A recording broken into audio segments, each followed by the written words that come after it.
Namo tassa bhagavato arahato samma sambuddhassa. Namo tassa bhagavato arahato samma sambuddhassa. Homage to the blessed, noble, and perfectly enlightened one. Homage to the blessed, noble, and perfectly enlightened one. Namo sadanto suchedoye ulahudi samya sambuddhoshe. Namo sadanto suchetoye arahati samya sambuddhosye. 无上甚深微妙法，百千万劫难遭遇。我今见闻得受持，愿解如来真实义。Supreme and wondrous Dharma, subtle and profound, rarely is encountered, even in billions of eons. But now we see and hear it and accept it reverently. May we truly understand the Buddha's actual meaning. 好的，师父上人，各位师兄，大家阿弥陀佛, Venerable Master, Dharma friends. Welcome to our Sutra lecture today. My name is Heng. Today is 6th of April. Here in Australia, it's retrograde Mercury ends today officially. It is the 5th of April back in California. Glad you're here with us today. We're going to be following Sudana's pilgrimage in the Flower Garland Sutra as he learns from his new teacher whose name is Lord Megha. So let's get going. There's a lot to follow today. Here we go.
We would like to respectfully acknowledge the Kombu-Meri people, the Gambe language region, as traditional storytellers, custodians of the land where our monastery is located here in southeastern Queensland. We pay our respects to their elders past, present, and those to come, and all First Nations people whose sovereignty was never ceded. It's a wholesome thing to do. 我们恭敬地承认与甘北语族的孔布马里人，他们是我们寺院所在地的传统叙事者和守护人。我们向过去、现在和未来的长者们致敬，并且向所有从来没有放弃主权的第一民族原住民致敬。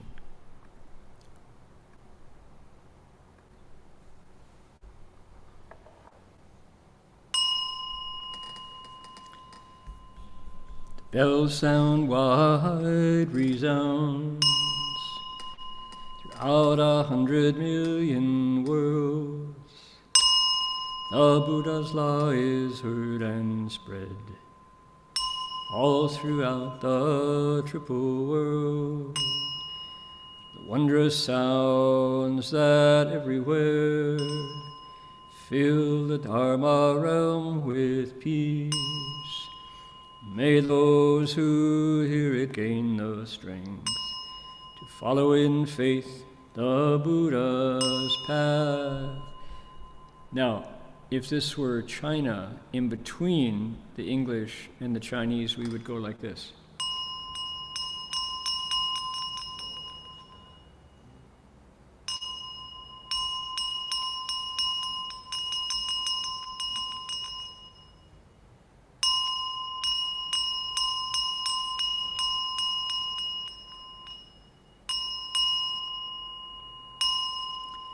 众生13000劫内，佛法扬万亿国中，共训其法界和平，利益报他诺护德。Yeah, someday. Okay, let's get underway here. I would like to very much express appreciation to our translators into Mandarin today, our hardworking volunteers, our translators into Vietnamese today, hardworking volunteers, and also our tech system operators who are putting their effort into making, getting this online, both here in Australia and also in California. Deeply appreciate people's helping out to make this lecture go further. Currently there's 60 plus of us on YouTube. There's probably 30 or 40 of us on 60 or some of us on Zoom here. We've got another 30, 40 folks on YouTube listening in. We will be responding to your questions. So if you've got questions you'd like to ask, don't hesitate to type them in, and we'll get them translated and posted so we can, I think I'll do that now. So when the time comes, let's see here, I want to go there. And go here.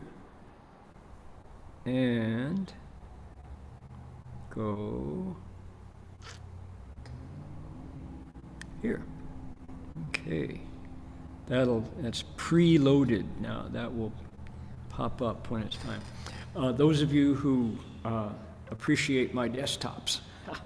We've been adding all kinds of photos and images, and I am teaching a class in handwriting, in calligraphy, and we appreciate let's see here, that's not what we want, the handwriting by a particular Italian scribe named Ludovico Arrighi is his name, and he writes beautiful things such as this. This is the kind of the sample sheet. This is the standard for really beautiful edged pen, square pen calligraphy. And I think many people in China don't know that there is in the West a tradition of calligraphy that doesn't use a malpi, which is soft and wet ink. This uses a nib that's got square edges, so you can have thick and thin. And there's a tradition of beautiful alphabets like that. And this is just one, it's an example of italic calligraphy. But when it's done for beauty, it can look like this. Very lovely. There's the alphabet, A, B, C, D, all the way to the end, right? X, Y, Z, and then 2 ampersands, the and, those, there we go. So I asked my AI chatbot to take a quote from the Avatamsaka Sutra and to generate it in the standard of Arrighi with his italic calligraphy. And when it's, so if we made it big, it would look like this. Now, certainly, all it could do is use a particular font. It couldn't handwrite it. But I think that's pretty much okay. Handsome, good looking. And the P and the H here, the descender and the ascender touching just right. So that's where that came from. That's ChatGPT making an image of the Avatamsaka Sutra quote, 若人欲了知，丧失一切佛因观法界性，一切为心造. Should you want to know the Buddhas of all time and space, actually it's the san shi. It should be san shi, so past, present, and future. Contemplate the nature of the Dharma realm, how everything is made from the mind alone. That's where that came from. That's what we got there. Now, okay, coming right up to today's topic, Sudana, our hero, our pilgrim, has found a teacher who masters language. And all of the preliminaries have come and gone. Now, the teacher, whose name is Megha, his name is Lord Megha, he has explained, he's got Sudana all ready to accept the teachings, and now he's going to give him the Dharma. So that's what we got today. Last week, I love this closing line. It goes, 弥切如是，赞叹善哉，灵珠菩萨，皆欢喜矣. Megha's praise of Sudana pleased the bodhisattvas. Yeah, they heard the teacher, not only, they saw him bow to his student, now they listen to him talk about bodhisattvas and Sudana, and they're happy. They like it. So do we, indeed. Okay, are we ready? This is what happens next. Here we go. This is pretty dramatic. 从其面门出种种光，普照3000大千世界，其中众生欲似光矣，诸龙神等，乃至梵天，悉皆来至弥切之所。 Subsequently, Megha shone multicolored lights from his face, which illuminated the threefold universe. All the beings who came into contact with this light, all the dragons, spirits, even the Brahma gods, visited Megha. Okay. So what's happening? A different translator translated Mianman as mouth. So Megha, who is kind of, he's a layman, so that's the closest. He's also clearly, he's a leader in his city because he is in the center of town when Sudana meets him. He's on a platform, he's up on a dais, and he is speaking. Now it's not clear that he's speaking Dharma, he is speechifying, he's making speeches. In any case, everybody's there. The whole town is there to listen. And when Sudana shows up, the keynote speaker gets down off his seat, down to the ground level, and bows to the young man. So then he goes through his praises, and now he says, I'm going to teach you what I know. And the first thing he does is he sends out light.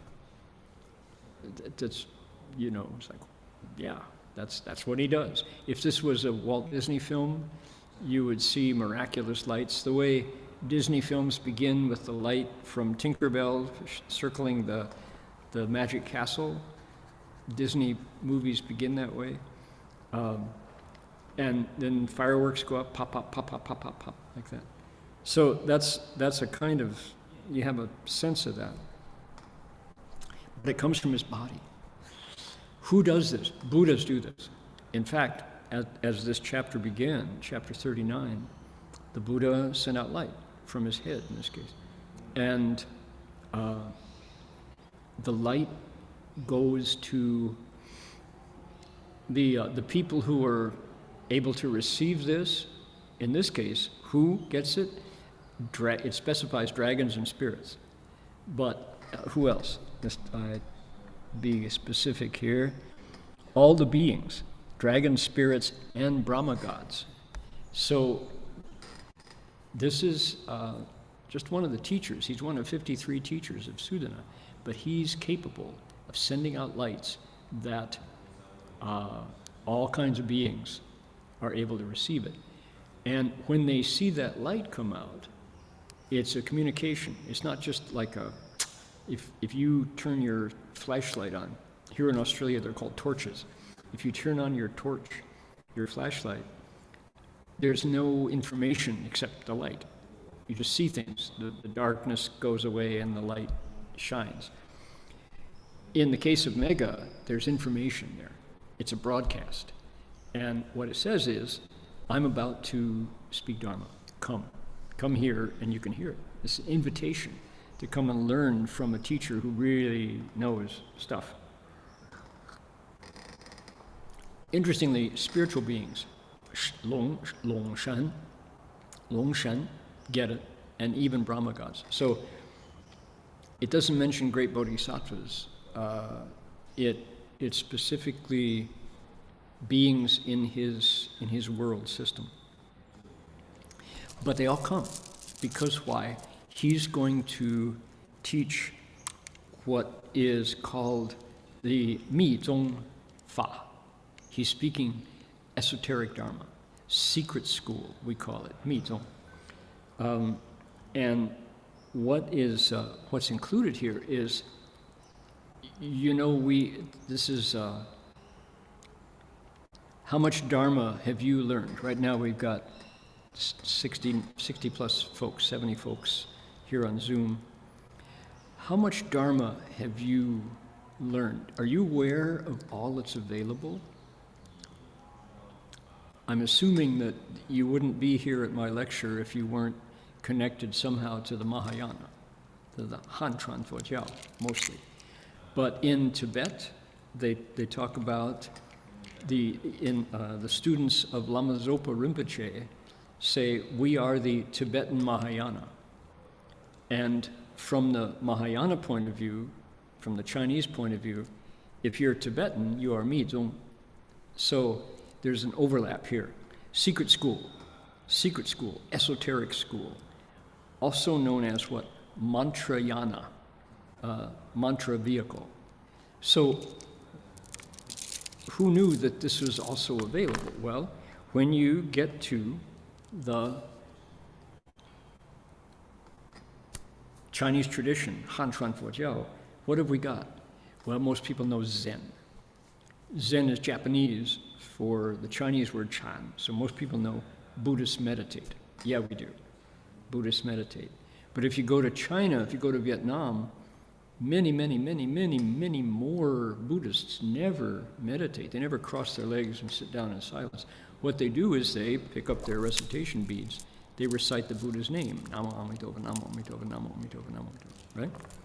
Now, today is Sutra Day. We're celebrating the Jiaozong, the teachings. We're looking at the sutras, the words the Buddha spoke. So what have we got? Chan, meditation, Pure Land, devotion, Amitofo, and the teaching school. Then probably the one that is known to the smallest number of people will be the Lüzong, the teachings on the community, how you organize the Sangha, how you make new monks and nuns, how monks can, according to the rules, receive offerings from people, etc.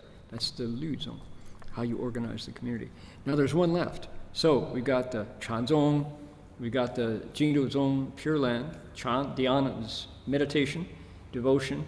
We've got the intellectual school, the teaching school.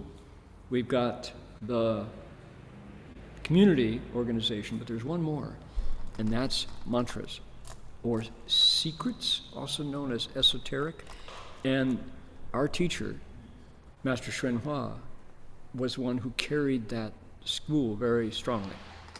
If it weren't for Shifu, for example, the 42 hands and eyes of Guanyin Bodhisattva would be you'd find it in books, but it wouldn't be a living tradition. Likewise, in the West, we wouldn't know about the mantras for daily recitation. As monks and nuns in in the Dharma realm school, Fajie, Fo Jiao Zonghui, we start every morning with the Shurangama mantra, the Great Compassion mantra, the 10 small mantras. Every day at lunch, we recite the Chunti Bodhisattva mantra, right? When we recite the Heart Sutra, how does the Heart Sutra end? Gate gate, paragate, parasamgate, bodhisvaha, jedi jedi, bolo sangjedi, putisoha. Okay, there is, what else? There is Medicine Buddha's mantra that is part of the Medicine Buddha Sutra, etc. So now here in the Avatamsaka Sutra, we have encountered the 42 syllables, huyo, 42 zi lun. This is a mantra particularly connected to the Avatamsaka Sutra. So it's like, okay, suddenly, when you look at it this way, threading through lots of other parts of Buddhism is something called the Mitong, the secret school, the esoteric school, the mantra school. There it is. Many people don't know anything about Buddhism, still know about Om Mani Padme Hum, because why? This has been popularized in a whole variety of places, particularly connected to Guanyin Bodhisattva. Om Mani Padme Hum. It's called Liu Zi Da Ming Zhou, right? The mantra of great, the 6-syllable mantra of big light, great brilliance. So, okay, wow, suddenly popping up left and right, there are all these mantras. Interesting. Om Mani Padme That's interesting. That's our 5th school. So, again, it's called the Wuzong, the 5 schools of the Chinese Mahayana. Chan school, meditation. The devotional school, Pure Land, Amitabha. The teaching school, or the Sutra school that talks about the words the Buddha spoke. Then there's the Vinaya school, the community organizing school. And then there's this school, excuse me, with sounds, studying mantras. That's today. Megha is teaching Sudana about mantras. And he sent out a light notifying people that's coming today. That's on the menu for today's lesson. And the dragons show up, the spirits and ghosts show up, the Brahma heaven gods come to learn what Megha wants to teach. That's what's going on. How about you? You interested? Megha shone multicolored lights from his face. Dharma Mitra, Kalavinka, the Hang Shou Fa Shi says from his mouth. Mianmen, that's how he translates it. And the threefold universe, Sanqian, Daqian, Shijie. Some people translate that, I guess Cleary translates that as a galaxy. Saw the light, and everybody who saw it came down to get the teachings. They showed up. They brought their picnic baskets. They brought their recorders. They wanted to know what Megha's going to teach. Okay, now, are we ready? Next line here. 一切大事记忆方便为开示演说分别解释论子品庄严法门 Okay, let's do the next line too. 彼诸众生闻此法已皆于阿耨多罗三藐三菩提得不退转 Then Megha, the great master, with skillful means, revealed, proclaimed, analyzed, and explained the Dharma method of adornment with the wheel of syllables. Upon hearing this Dharma, all those beings became irreversible from Anuttara Samyak Sambodhi. All right. So this requires lots of interpretation because this is special Buddhist language. For example, what's a Dharma method? What is an adornment? What is the wheel of syllables? What does it mean to be irreversible? What is Anuttara Samyak Sambodhi? So these are all things that I'll walk through today. Here's what he taught. Are we ready? There it is. That's the wheel of syllables. You're looking at it right there.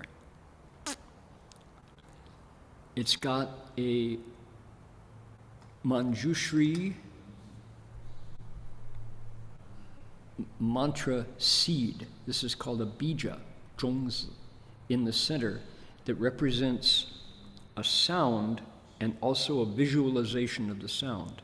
And then, starting right here at the top, see this ah? This is in the way. There we go. Here it is. Stop that. Here is an ah, right there. This is the Sanskrit letter, or the Siddham letter. Here's the Chinese character, and it's read ah. It turns counterclockwise this way. No, it's clockwise, sorry. It turns to the right, and it revolves. This is a wheel. Here is the axle of the wheel. This actually turns. And we find out, if you study this as a particular Faman, what you discover is each of these, here's a pair. That's the Sanskrit, this is the Chinese. Each of these emits light as they turn. And each of the sounds, you can think of each one of these 42. If you go to the right and count, you get 42 and you come back to cha. Each of these is a door, so you can go, just think of it as 3D. They open and they go, you can enter into them to universes of meaning, but they also turn in one dimension, like that. So this is the actual physical manifestation of the Zilun, the wheel of syllables that Megha is going to be teaching Sudana. Okay, there's another. This is just the Sanskrit itself, without the Chinese added on it. So now, as we look at that, it's, first of all, it's round. It's one thing. You don't have to know what the syllables are to appreciate that.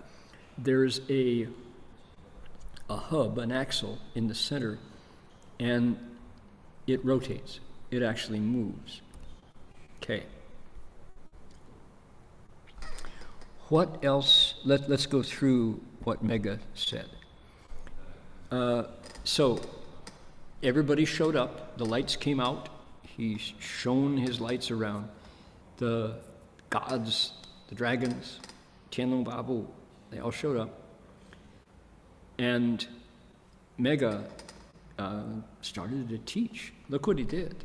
He used fangbian, meaning he explained it in a whole variety of ways. He revealed, he showed it to people, he explained it, he went in depth and taught this Dharma method of, now adornment, this character, Zhuangyan Faman, we are translating Zhuangyan in a number of different ways. I prefer creation, this method of creation, because this is Megha is teaching language and sound. If we look at the major religions of the world, the scriptures almost always begin with a sound. For example, Vedas in India begin with Om. And Om, that sound, sometimes A-U-M, Aum, is said to be the mother sound because it contains all the other vowels in particular, A-E-I-O-U, Aum. And those vowels are very fertile and creative. That's where you see those vibrations that happen when a voice speaks those sounds. Wholesome things are made. If you look at the Hebrew Bible, the Old Testament, 旧约, right? It begins with, in the beginning was the Word, it says. So again, a creation story. Sound creates. Further, we know that sound can destroy as well. There can be evil, negative mantras. If you look at Shakespeare's play, Macbeth, the Scottish play, it begins with witches standing around a cauldron, and these witches, double, double, toil and trouble, fire burn and cauldron bubble, they're creating with sound negative mantras, right? So, wow, here we go. We're learning that sound is powerful. Vibrations can create and vibrations can destroy. The difference is the intention behind them and the mantras themselves. I've mentioned in the places in the various Buddhist sutras where mantras appear, almost all of them. Almost every body of teaching, Prajnaparamita, Lotus, Sharangama, Avatamsaka, all these various sutras have a mantra connected to them. Today we're encountering particularly the Avatamsaka mantra. So the power of mantras, let's just look at one, for example, the Medicine Buddha mantra is, if you recite the Medicine Master Sutra, the Yao Shi Liu Li Guang Ru Lai Ban Yuan Gong De Jing, that the sutra, the past vows of merit and virtue, the past vows of Medicine Buddha, as you recite that sutra, the mantra comes up in, there's 3 particular roles, it comes up in every central to each one. And then if you have an opportunity to bow the repentance ceremony based on Medicine Buddha, Yao Shi Chan, the mantra is the center of each one.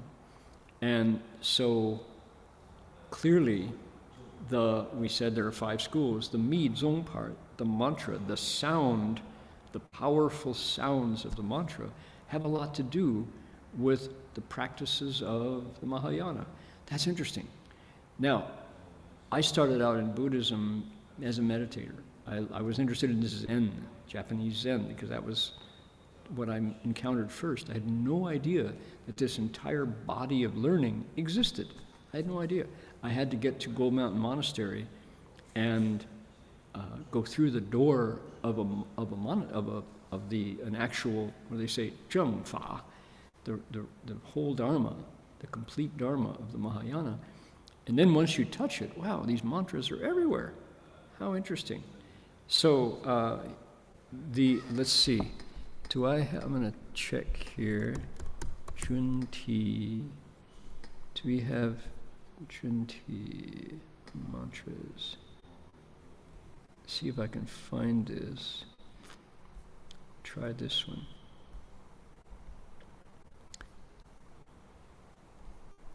Here it is. So this is there's a bodhisattva named Junti Bodhisattva, Kundi. If that's a soft C, it's Chundi.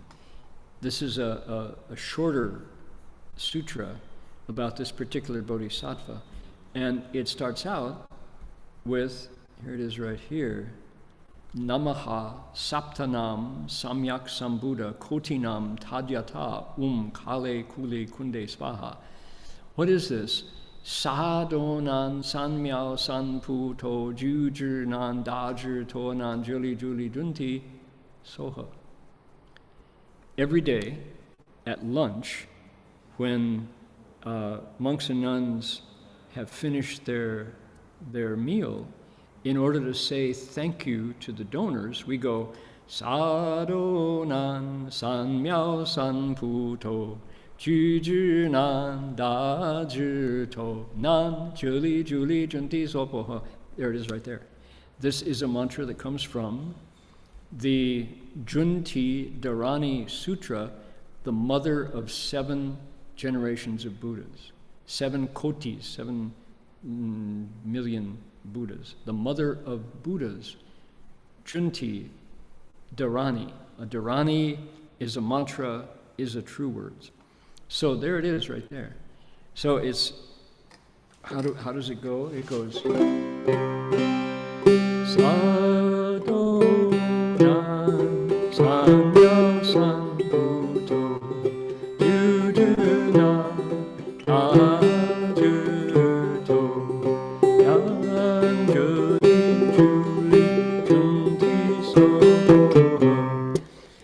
We go on to say, they who practice making offerings will certainly obtain their rewards. They who take delight in giving will later surely find peace and happiness. To conclude the gratitude for the offering. 所谓不施者必获其利益，若为乐故施，后必得安乐. That's how monks and nuns finish our meal every single day. We, the part of what's called jiezai, which is the repayment from the Sangha for the kindness of the lay people giving us food. So there's a mantra right there. And who knew at the beginning, as a meditator, that this was all waiting in what's called Zhengfa? Now, does this happen in the Pali? Does this happen in the Theravada tradition? Oh my goodness.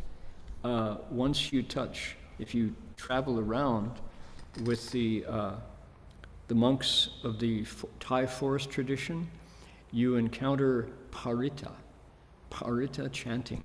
Parita are Pali-based mantras and verses. They are there for the Sangha to give back to the laity. And there's all kinds of, it depends on how deep you can go, but it's, the explanation is the parita are said to be very powerful. They can heal disease. They can protect from harm. They can even call back the right spirit of somebody who has entered depression or because of grief has become unbalanced, unhinged mentally.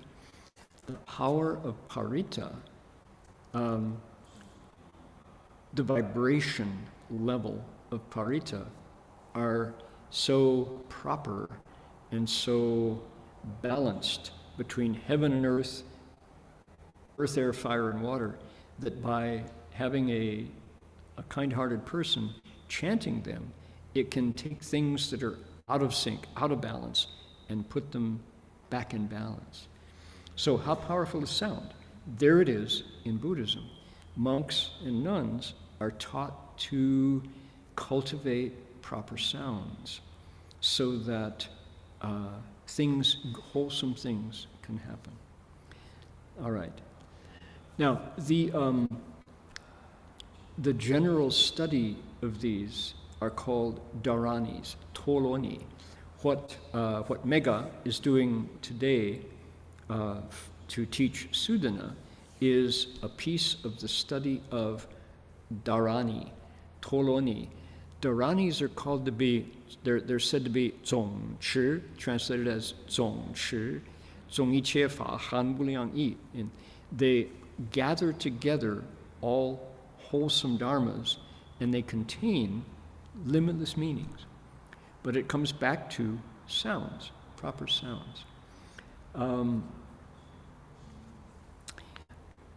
There is a mantra that Master Hsuan taught as fundamental to Guanyin Bodhisattva, and it's interestingly, it's not Om Mani Padme Hum. Yes, the Liu Zi Da Ming Zhou, the mantra of 6 syllables of bright light, he certainly taught it because it's part of what's called the Shi Xiao Zhou, the 10 smaller mantras that we recite every single day. Om Mani Padme Hum. The Chinese pronunciation is Nan Mani Bami Hum. Nan Mani Bami Hum. Om Mani Padme Hum. We did learn that, but more importantly, Master Hua taught the great compassion mantra, Da Bei Chou, also known as Da Bei Xin Toloni, the dharani of the heart, the mind of great compassion. That is the big league mantra for Guanyin Bodhisattva. And that particular mantra is so proper, so right, so balanced, so harmonious, that it can heal disease, it can subdue negativity and disarm negativity, it can call in proper auspicious energy. It can make, turn bad vibes into good vibes, you might say. And it can also, I'm talking out of my own depth now, but it has the ability to subdue demons, negativity, go zhao fa, right? So it has all these various dharmas, these different teachings. Zheng yi, it increases things. So it increases goodness. So here we are, students of the Fa Jie Fo Jiao Zong Hui, the Dharma Realm Buddhist Association, having benefited from our teachers' studies and investigations into the Mizong, into the esoteric school. This is something that Shifu did teach. And the very first teaching he gave in America was the Shurangama Sutra, which of course includes the Shurangama mantra.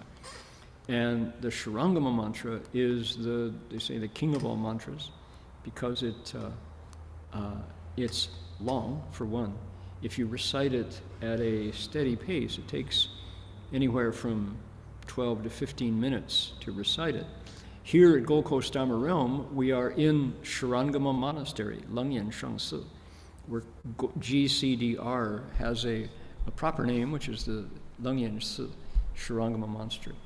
And a lot of the people wonder, they look at this incredibly beautiful Buddha hall here, look around at this fantastic place, it's Buddhas and the adornments here, and we have nature. It includes nature outside coming in. Let me see if I can.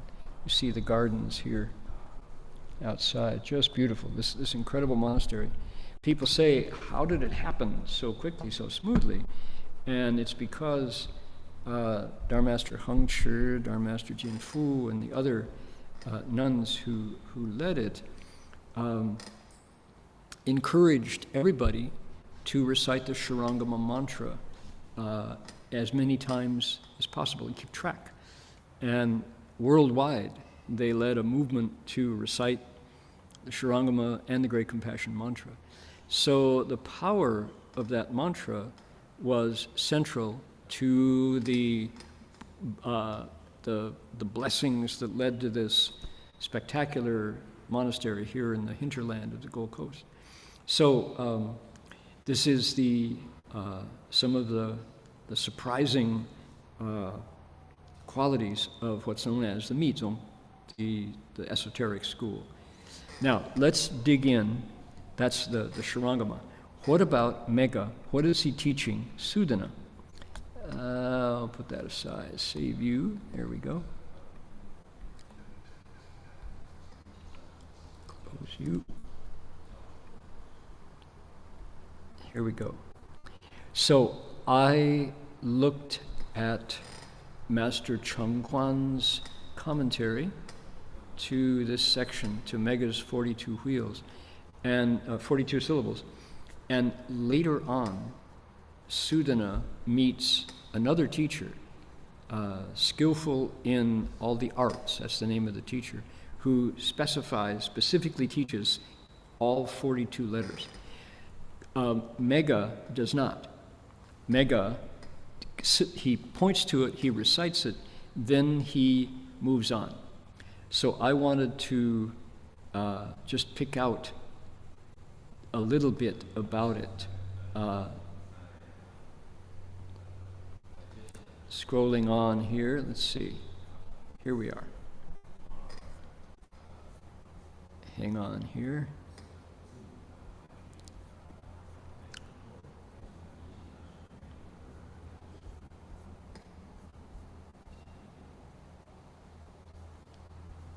Okay. All right.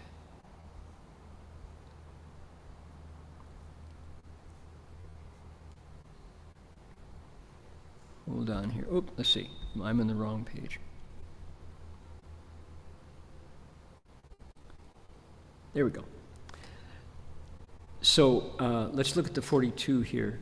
I'll, to To avoid giving our translator a heart attack, I will help here. So, 修学华严字母七主要方法有唱诵字母和观想字母. Okay, the main methods for practicing the Avatamsaka syllables are chanting it and visualizing it. Okay, let's stop there.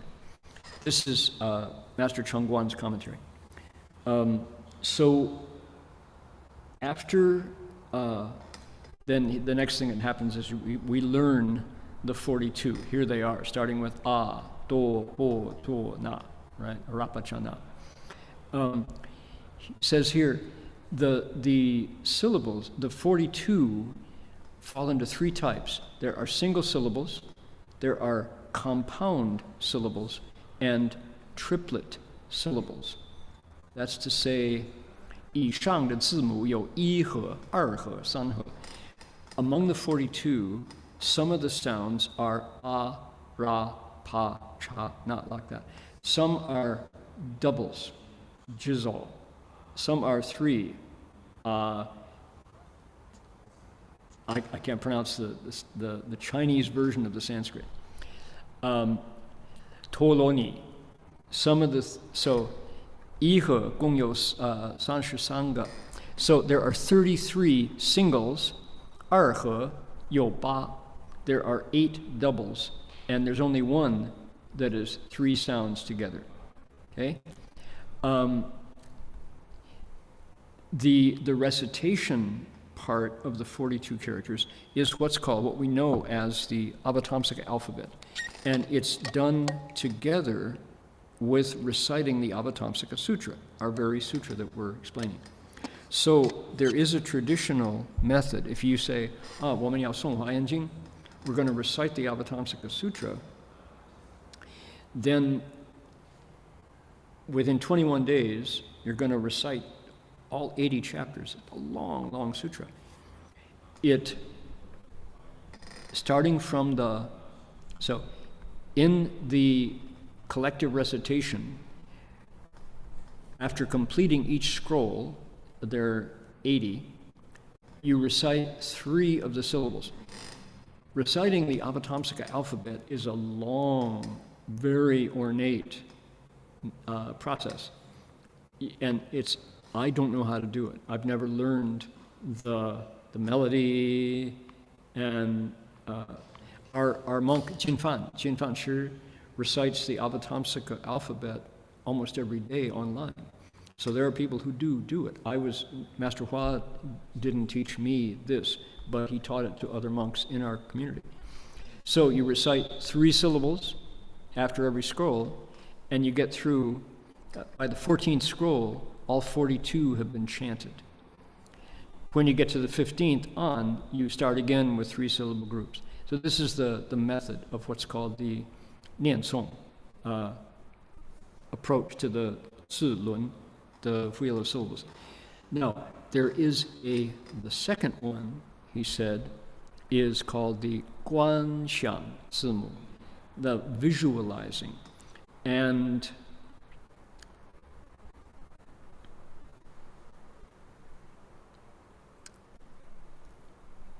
here we go. Okay, hold on. Here we go. 在大方广佛华严经入法界品顿证毗卢遮那法身自论一切仪式 there is 有一个这么一个仪式提到华严字母就提到华严42字的玄陀罗尼与月轮中观赏自性的修行方式，以右旋部列42梵字，即圆明自轮。Okay, what are we saying?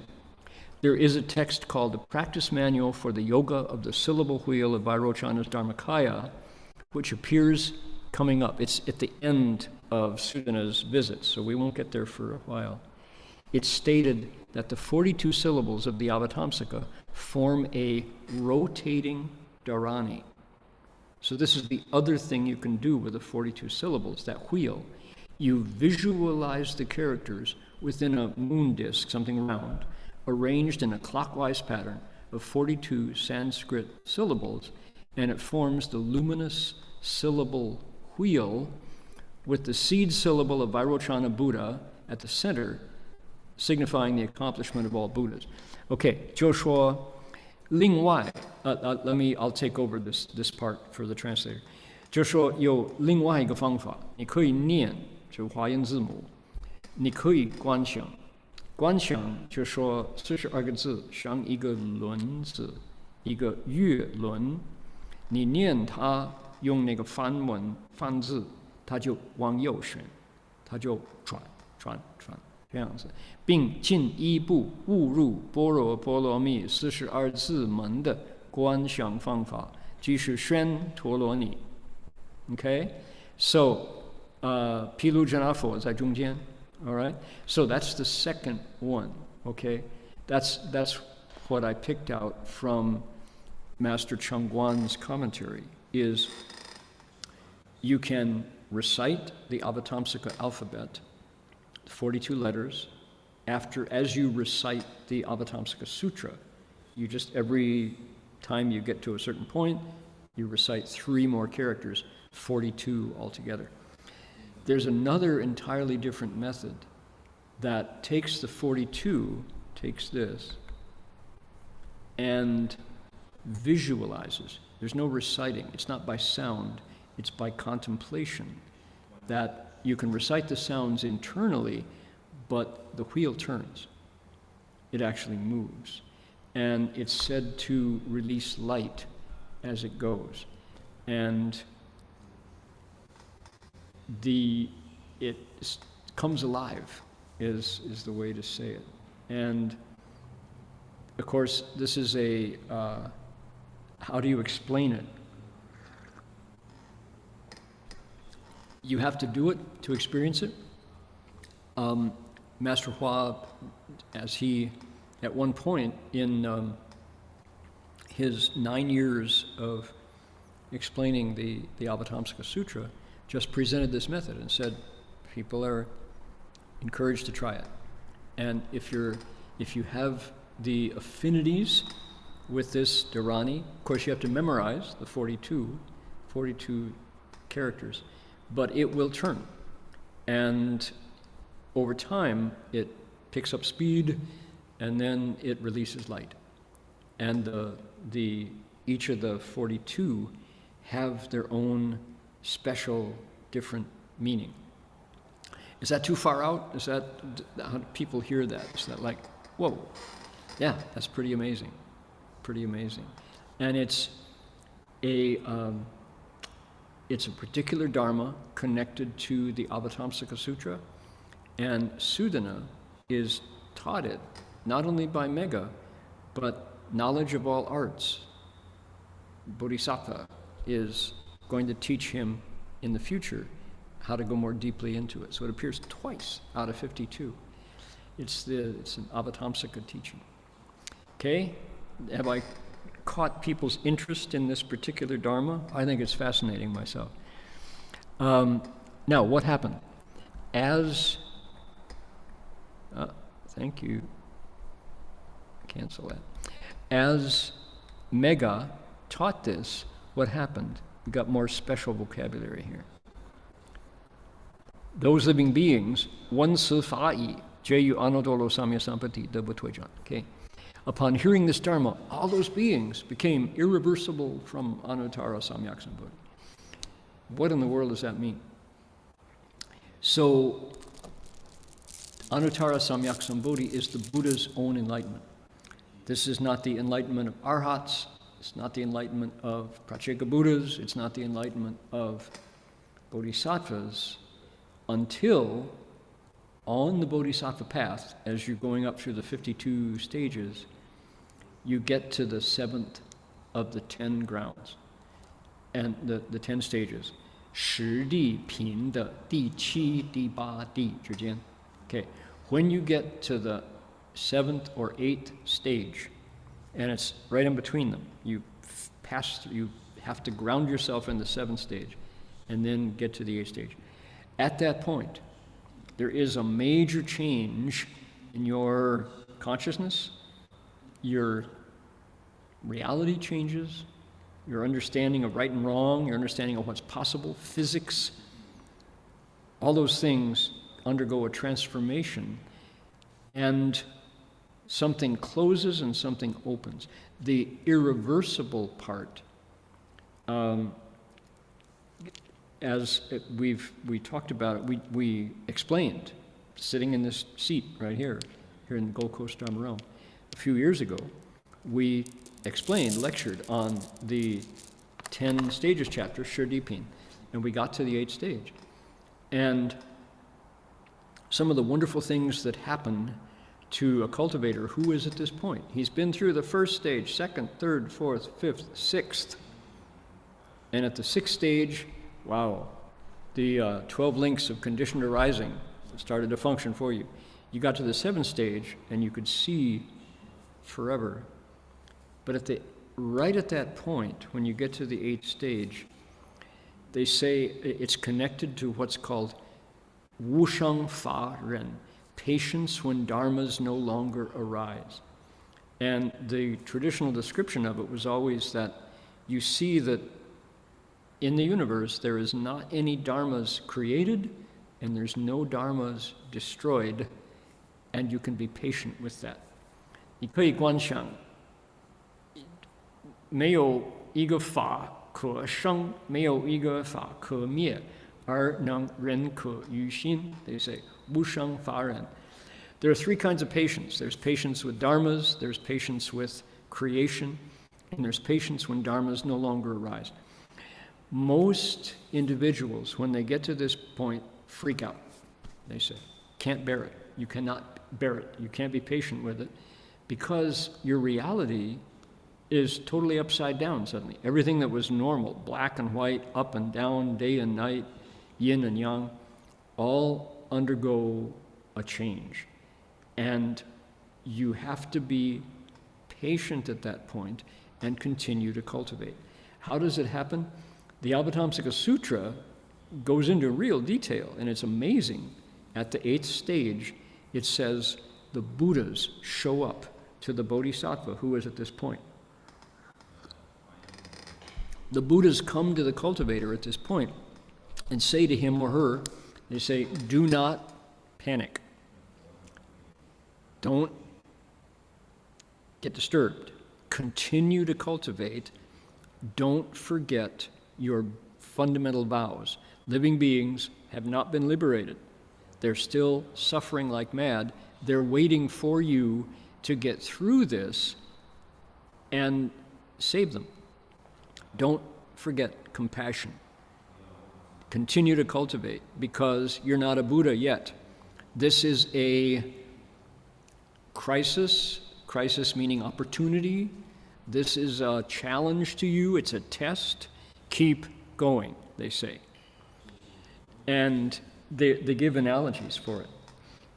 They say the Buddhas come to the Bodhisattva and plead with him, encourage him, cheer him on. Go, go, go, don't stop. They say it's like somebody who is dreaming, and in the dream, they see that they themselves are drowning in a river. At that point, they add vigor. They make vigorous effort to splash their way to the bank so they don't drown, and sure enough, they cross over the stream. They say that's what it's like. The Bodhisattva has to make vigorous effort to not drown. That's what it's like. They say, what else is it like? Once you get across the stream, you have reached irreversibility. You can see Buddhahood in front of you. They say it's like somebody who, if you can imagine, has a sailboat on their back and they're walking through the woods. How uncomfortable, how sweaty a labor is carrying a boat on your back. It's a sailboat. It's meant to be, raise the sail and the wind blows you, right? No, you're carrying it. You're struggling through a forest track with a sailboat on your back, and you get to the lake because you made continued, vigorous effort. You didn't quit.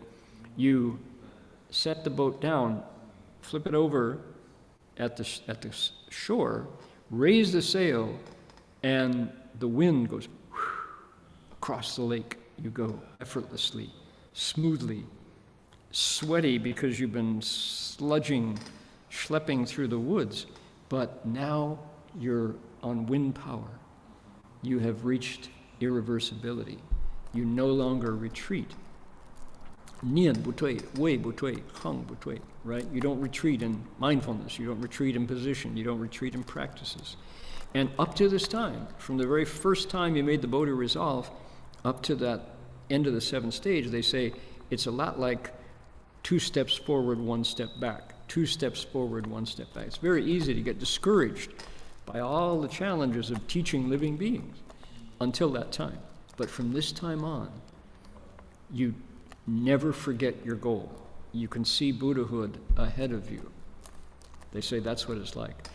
And I have a personal analogy that makes sense to me, which is one of the things that I love to do as a young layman was mountain walking, not mountain climbing. I don't have, an ice axe and pitons and ropes, but I love, particularly in New England of the United States, in Vermont and New Hampshire, there are the Green Mountains and the White Mountains, and they're mostly 6,000 feet or less. The tallest one, I think, is Mount Washington, which is 7,000 feet in New Hampshire. But these are mountains that you can get to the peak in a day of effort. If you walk from early morning, usually about 4 in the afternoon, you're getting to the tree line, where you're above the tree line. There's only bushes and they're on.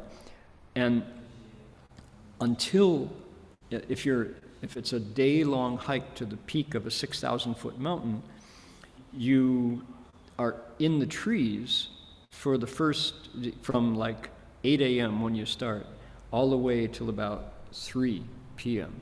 And you following the trail. You don't know where the peak of the mountain is. But the last hour, you get above the tree line, and sure enough, there's the summit. And you have to make a lot of effort for that last hour, then you get to the top. And once you're at the top of the mountain, oh my gosh, everything is different. Down below, the vehicles are so tiny, and you saw the trailhead where you started earlier that morning, way down below, tiny little cars. And you can see 50, 60 miles, the smoke of Denver is over there, or the smoke of Rutland, Vermont, as you're way up the top of Mount Musalak. And just wonderful experience of having put out effort. And the birds are flying down below you. The birds are flying at 4,000 feet. You're at 6,000 feet, So it's like, what a feeling. But you only see the top of the mountain, the summit, from the last hour. The U.S. Geodesic Survey always has a little metal button that's indestructible hammered into the summit at the highest peak, and it says elevation of Mount Whitney, elevation of Mount McKinley, whatever the highest mountain is. All over the United States, at the peak of the mountain, is a little, you look for it. The Geodesic Survey has a little metal button that's hammered in there permanently into the rock, and it has the altitude and the name. In the Appalachians, in the Green Mountains and the White Mountains, along the Appalachian Trail, there's a hut at the top too, and there's a book, and you can sign in and read the names of everybody who's summited, who's made it to the top. So those are the aspects of that last effort. If you quit while you were still among the trees, you never would have seen the summit. But if you make that last effort, now you can see it. So the Bodhisattva at the 8th stage can see Buddhahood. Until this time, it's a story. It's not your experience. It's a principle. But you're still kind of walking in faith and practice. When you get to the 8th stage,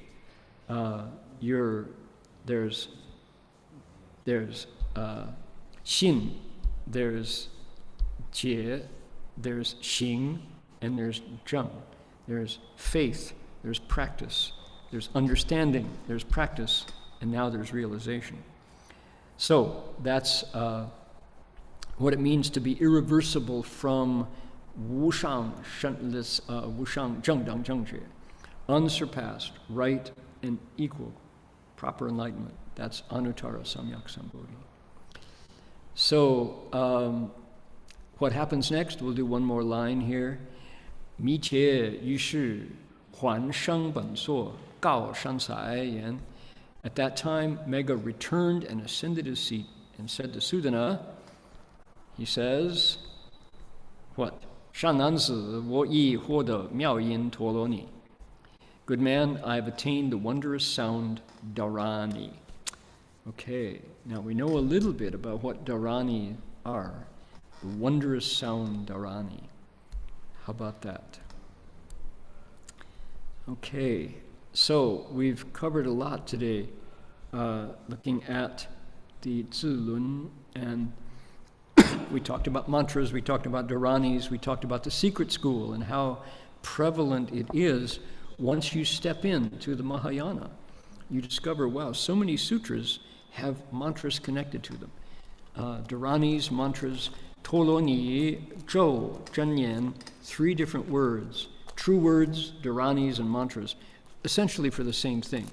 If somebody says, is the Dabejō a dharani or is it a mantra? The answer is yes, it is both. It appears in different sutras.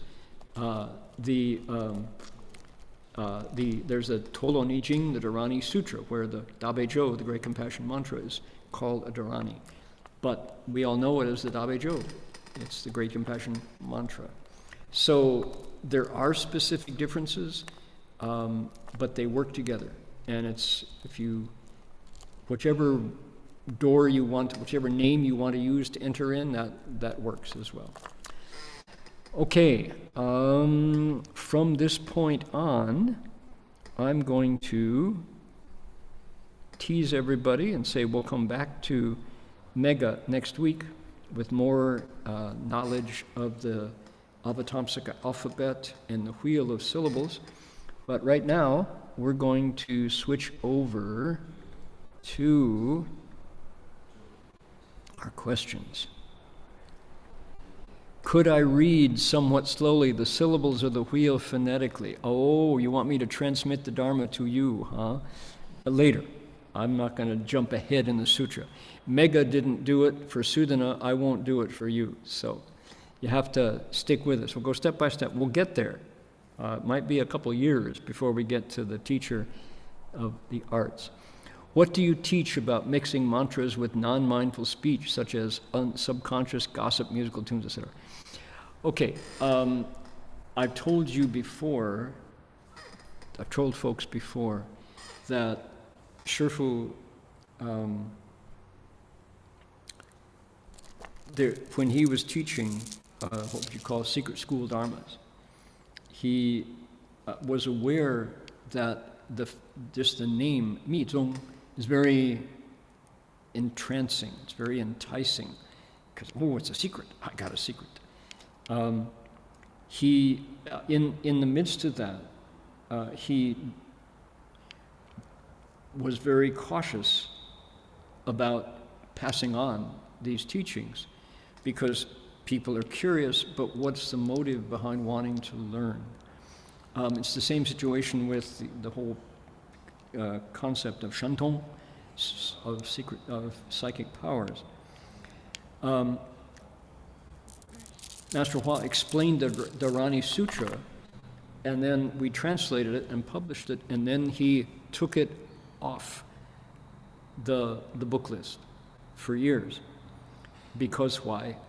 He saw that people have a whole variety of reasons why they want to learn secret dharmas. And if someone's motive is just curiosity, that's not enough. If someone's motive is negatively for power. They want to have power over others.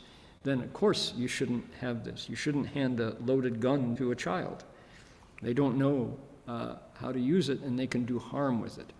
So it's the passing on. I have not been empowered to pass on the 42 syllables to you beyond explaining the sutra and showing you what's publicly available, all right?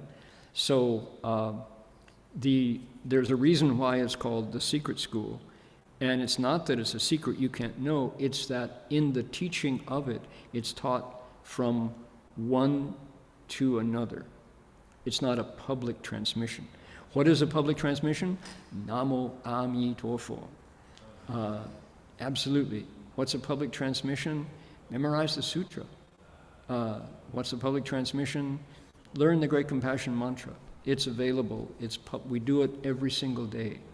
So that's, I respectfully decline to pass on a secret transmission, Dharma, until I have learned it. Shifu didn't transmit this to us. I can't. I'm not authorized to pass it on to you. Okay, with utmost respect, I seek guidance. As a lay Buddhist practitioner, how do we honor our ancestors during Qingming? Is it appropriate to burn gold ingots and joss paper? Interesting. Qingming, the spring festival for sweeping graves, is deeply connected to Chinese culture.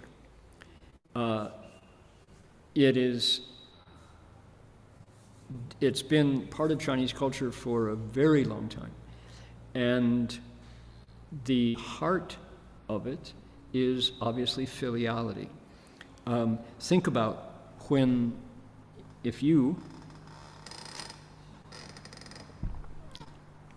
hoping all of us are in good health and are long-lived.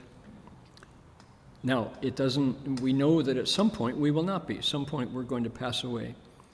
Would we be happy if those who follow behind us kept our memory alive? That's a pleasant thought, isn't it? Instead of just passing on anonymously, nobody remembers us. So, in order to have Qingming, what do we need? We need a physical grave. We need a tomb. We need a spot in a cemetery or in a mausoleum where our name is on a plaque if we were cremated. So immediately this has to do with society, with the culture that permits, that encourages Qingming. What's the date for Qingming? When is it? Qingming 是哪一天? 今天? Oh, today. So, April 6th, there we go. Today is Qingming Jie, okay. So, the fact that here in Gold Coast Dharma Realm, we remember that day is because Chinese culture, we celebrate, we honor the Chinese culture. Do Vietnamese do Qingming? Is that a part of Vietnamese culture? I don't remember specifically. If you are a Yuan de Huaqiao, if you're a ethnically Chinese person raised in Vietnam, then there's the mix, there's the crossover. So you'd expect people to honor parents' graves. So what I'm suggesting is, here in Australia, if you are not Chinese or Vietnamese, you've never heard of Qingming Jie. Sweeping the ancestors' graves, what if your ancestors were cremated? You don't have a grave. What do you do then? So this is to talk about what is a Buddhist response to Qingming, to the grave sweeping festival. Right away, you have to be specific about what culture we're coming from. The questioner asked about burning gold ingots and joss paper. This is not specific to Qingming. This is specific to any funeral practice within Buddhism and the overlay of Chinese culture. If I were introducing Chinese funeral practices to the average Australian or the average American, they would be shocked to see the overlay of superstition that has its roots deep in the past. So I could give an entire lecture trying to clarify where is the circle of proper mindfulness and respect for the deceased and Chinese superstition and folk culture regarding funeral practices. That's a long lecture. They overlap in certain places. I saw Master Hua. We were in Coast and Klang in Malaysia. It was 1978. And the temple, I forget the name of the temple. Anybody know Coast and Klang Monastery where we were in Malaysia? Very traditional temple. The lecture was at night. And if the Fang Yan Guan Chijie is, I don't have the book at hand, but that would tell you specifically the story. So it was, as we came, our bus arrived, as a delegation, and we got off the bus and had to walk down a road to get to the main door of the monastery. And along the road as we came were all these little stalls. And the stalls were selling paraphernalia that the average Malaysian Buddhist would buy and had need of. And it included paper money. They're called Difu Yinhang, right? This is money that you buy on behalf of the departed souls who are in the hells. You buy the money from the vendor and then burn it, and the money is supposed to go to the ghosts in the hells. So then that's paper money. Then there was the incense sticks, and the incense sticks, you could hear the vendors saying, if you enter the monastery without buying some of my incense, the Buddha is offended. And the bigger stick, the more the Buddha respects it, and the more luck you get, right? Well, there's no Buddhist principle in having a Buddha who is greedy for incense. This is a marketing scheme from the point of view of the seller. He makes more money if he can shame you into buying a bigger incense stick. And sometimes those incense sticks are huge, literally huge. And of course, it's an opportunity for lay people to show their wealth and compete for more merit based on absolutely nothing but greed. Then you go on to the next vendor stall, and here is a beautiful, spectacular steamship made of paper. Beautiful. Here's a beautiful airplane made of paper. Here's a beautiful Mercedes-Benz made of paper. I mean, really clever craftsmanship in the creation of paper ships, paper airplanes, paper cars, paper cell phones. You know, I wonder how they're going to integrate AI and paper effigies, things that you are supposed to pay good money for and then burn for the benefit of the souls in the three evil destinies. So, okay, we walked by. We got on to the lecture platform, and Master Hua launched into a scathing, forceful critique of superstition versus right Dharma, Zheng Fa versus Mi Xin, Zheng Xin and Mi Xin. And he said, all of these practices are driving people away from Buddhism, right-thinking people who we want to discover the Dharma.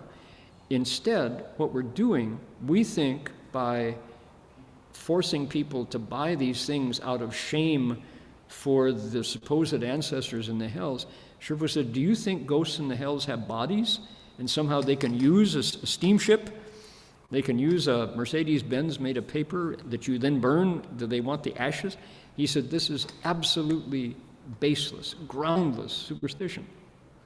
And then he said, further, people who buy a lot of incense in China is made in sticks, and you buy 60 sticks of incense in a plastic wrap package.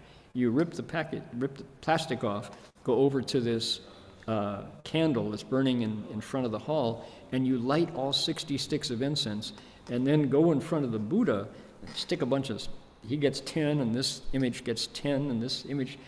He said, instead of creating merit by doing this, you're steaming the Buddha's face black with the smoke. Originally, the image is made of plate gold gilded. It's very attractive. And as a result, he said, look at these images behind us here. And sure enough, the images in this old temple had black soot caked on the gold leaf of the image. He said, do you know how many offenses you're creating by perfuming the Buddha's face black? He said, shame on you. What has happened to the Dharma in Malaysia? So we were translating for Shifu, and it was, he was in, this is a lion's roar of Dharma. So what happened? The very next day, newspapers as far away as KL and Penang all carried these articles written by Buddhist monks who had been there, who said, this renegade monk from America is destroying our income. They were this. It was a scandal that the indigenous monks, who indeed found that these superstitions drew people in, who then bought the incense and put money in the box. They said, if you believe this monk from America, we are losing our revenue stream. This is, you have to attack him. Don't let him continue to speak. So, and of course, Shifu loved that, because here is right Dharma and superstition head to head. So, okay, that's behind our second question here. I didn't mean to go so long in this question, but it's really important. Qingming is a Chinese culture festival. It crosses over into Dharma because it's based on filiality, which is also a foundation of cultivation. Is there any Buddhist aspect to Qingming? No, none. It's Chinese culture. What about burning gold ingots in joss paper? That's not Dharma, it's superstition, so it's appropriate to mention it. So there you go. Is it appropriate? No, don't do it. You're wasting your money. You're not increasing your wisdom or blessing. Okay. Does the precept of not lying within the 5 precepts also include not engaging in divisive speech, frivolous speech, or harsh speech? Correct. Is it true that the 5 precepts, when expanded, become the 10 virtues? Okay, here's 2 questions. You guys are getting 2 questions for the price of 1. How about that? So, there are 10 good deeds. There are 10 evil deeds. Not doing the 10 evil deeds creates the 10 good deeds. They break down into body, mouth, and mind. Deeds of the body, deeds of speech, deeds of the mind. So, not the 3 evil deeds done with the body: killing, stealing, and licentious, lustful behavior. The 3 done with the mind: greed, anger, and delusion. The 4 done with the mouth are lying, knowing it's true and saying it's not. It's not true and you say it is. What else? Schism making, backbiting, gossip. That's number 2. Number 3, harsh speech, profanity, the F-bomb. Here in Australia, that's a lot of people are shocked when they hear Aussies speak. Number 4 is called frivolous speech, words that lead the mind down scattered places. Those are the 4 deeds, evil deeds, done with the mouth, more than with the body or mind. So yes, does the precept of not lying include those 4? Yes, it does. It's very specific, and it's very helpful to have the Buddha lay out unskillful speech with the mouth. In the Sutra, in the second ground in particular, the Buddha goes into the right way to speak. The right way to speak, how bodhisattvas speak. Speech that delights the heart. Speech that brings peace and calm to the mind when it's troubled. right? Speech that unites people instead of splitting them up, etc., etc., etc. So, if you expand the 5 precepts, do they become the 10 virtues? You can relate them, but among the 5 precepts, no intoxicants. That you could say that's it doesn't increase your greed. I mean, if you avoid intoxicants, you are not increasing the 3 evils with the mind. You could also say that when you're drunk, it's easy to kill, steal, and lust, or the other 4. So they're related. They are 5 are not directly connected to the 10. They're related, right? Master Heng Sure, Amitabha Buddha, is meditation a mandatory practice for cultivating concentration? I enjoy listening to sutras. Even if it's English, I don't understand. I can stay focused. When it comes to meditation, after a short time, I can't stand it. I know I need to cultivate concentration. It feels boring. My legs hurt. However, you mentioned meditation is a way to connect to the spiritual realm. Sounds interesting. Yet, meditation feels unbearable. I don't want to continue living. It's just too difficult to endure. Can I achieve concentration through other methods? Isn't it said that reciting the Buddha's name also leads to Zen practice? Can I focus on reciting the Buddha's name instead? Yes. Meditation is not mandatory. That's why we talked about the 5 schools. In the Ming Dynasty, Master Oyi Zhixu Dashi never meditated. He didn't do seated meditation. He was a scribe. He wrote, he left behind a huge body of literature. So there are 5 schools because they are all equally important. There's said to be 84,000 different ways of practice that are equally number 1. It depends on what you like. The fact that this person, the questioner in Anhui, has difficulty meditating, there are a lot of people who meet Buddhism after their bodies have gotten stiff as a result of being 70, 80, 90 years old. Of course you can recite the Buddha's name. You can meditate mantras, or you can memorize mantras. You can memorize sutras. These are all wonderful ways. There are people who cultivate service. They're practicing the creation of merit by serving others. So all of these methods of practice look long. If the pain in your legs makes the mind crazy, don't force that. Instead, go out and help others. Let the measure of your mind expand. Ultimately, we have to sit still. The Buddha practiced for 6 years before he finally found meditation. In the end, learning to sit still, calming the mind, is the way we take what's called the Xindi Faman and expand it into Bodhi. But we have to walk a long way, many lifetimes, before we reach Anuttara Samyak Sambodhi. When meditating, I often hear sudden noises. What mindset should I adopt to face them? Shifu said things like that are called Jingjie, states. He said, positive states, don't think you're enlightened. Negative states, don't be scared. Shun, ni, jie jing jin. In both opposing situations and according situations, move forward, continue to cultivate. What if those noises you hear start to praise you? The sudden noises that say, oh, you're really a good meditator. You're just about to get enlightened. You could be a Buddha. Keep going. This is wonderful. Congratulations. If you hear pleasant sounds, do you like those more? How should you adopt to face them? Every kind of state, all jingjie, are not ultimate. It's just like the weather. If you don't like the rainy day, wait. Tomorrow the sun will come out. The clouds will clear away. If you've had too much sun, wait for the clouds to come in. Be nice and cool as the skies are gray and very comforting, very cozy, right? So weather is always something different.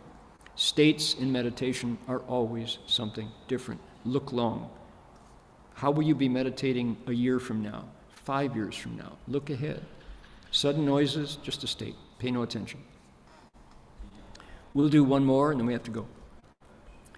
When meditating for a long time and calming down, sometimes feel there's a small 1 foot tall white figure resembling myself sitting inside my abdomen in a meditative posture. It looks like me. Is this an illusory state from meditation or a test of the 50 skandha demons? I don't have guidance. I'm not sure what it means. I humbly request your enlightenment, Master Sure. Likewise, the very answer that I just gave. So if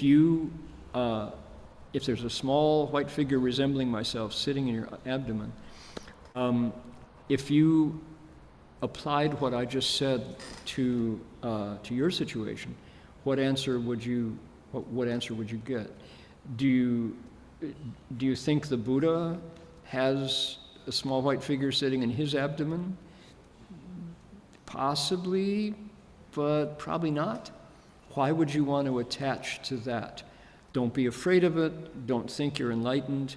Let it go. One thing you might do is keep a journal by the side of your meditation cushion. Write down the states that happen to you, put a date on it, and then go back to meditation. The goal of meditation is not to have any small figure inside your abdomen. And it's not to think that you've caught a demon either. 着魔, no, don't think about that either. It's just a 境界. It's temporary. Write it down in your journal, put the journal away. Another state, open your journal, write it down.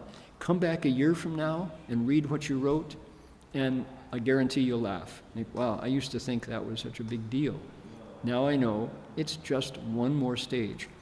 The 四韵, 受韵, 想韵, 行韵, 识韵 all have to go through tests. And if you read the 50 skandha demons, it says, don't assume, 不以圣解. Don't assume that you're a sage. If you do, you'll stop right there. You and your figure meditating in your abdomen will be there forever, and then you'll quit. So don't assume that you're enlightened. Don't be afraid. It's just a state. Let it go. There'll be a different state tomorrow when the weather changes. Okay? Okay, we're going to pick up here next week. Let's see here. I'm going to save my comments. Here we go. Okay, thank you all. Let's see. Oops, before we go, look what we got for you. We have Buddha Root Farm. Here it is, Fogandi. The dates for Buddha Root Farm. Did you all see the URL? It's buddharootfarm.org. buddharootfarm.org. This is a camp in the Oregon mountains that we do every year. It's a Guanyin session this year. The dates are June 27, oops, can't make it here. June 27 to, let's see here, June 21st to June 27th. There's 3 days of Chan afterwards, so it's 10 days this year. As the situation with immigration in America right now is complex to the extreme and pretty volatile. It's changing a lot, so I can't guarantee that all applications will be honored by the government, but just to let you know this is happening, go to the website, look at down at the bottom here, here's the apply for the retreat.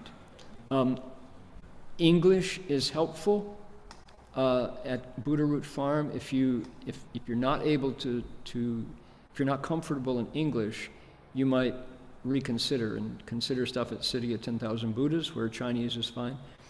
But do take a look at the website. We've got lots of images and videos from years past you'll enjoy. So just to let you know, folks who have never been to Buddha Root Farm, do consider attending. It's a wonderful experience in the Oregon coastal mountains. Just sublime. Okay, now, one of those mantras we talked about, Medicine Buddha's mantra, let's recite. Make a wish, dedicate your merit.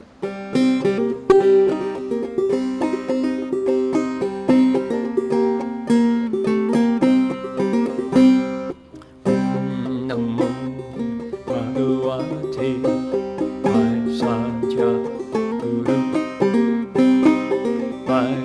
Vaidurya Prabharajaya Atagataya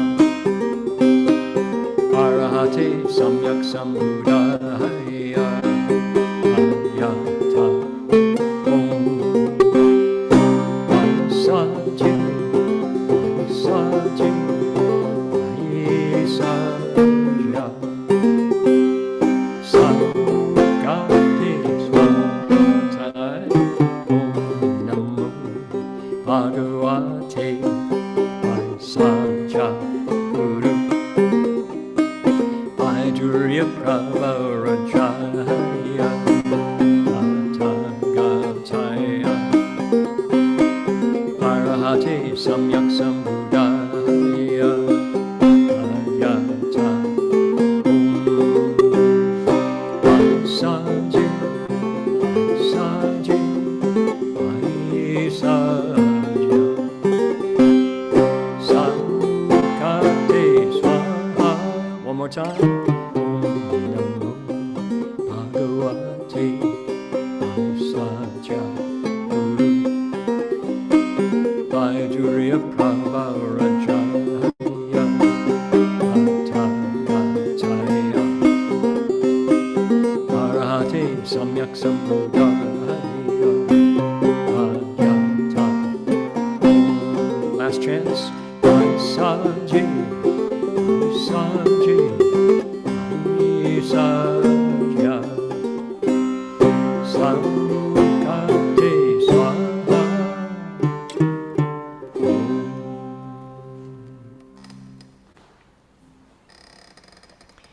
Before we go, we can bow to Guanyin Pusa.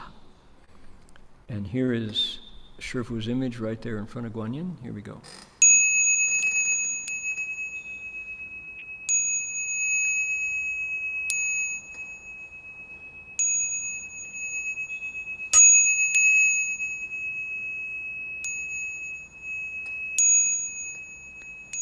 Bow in respect to the Venerable Master.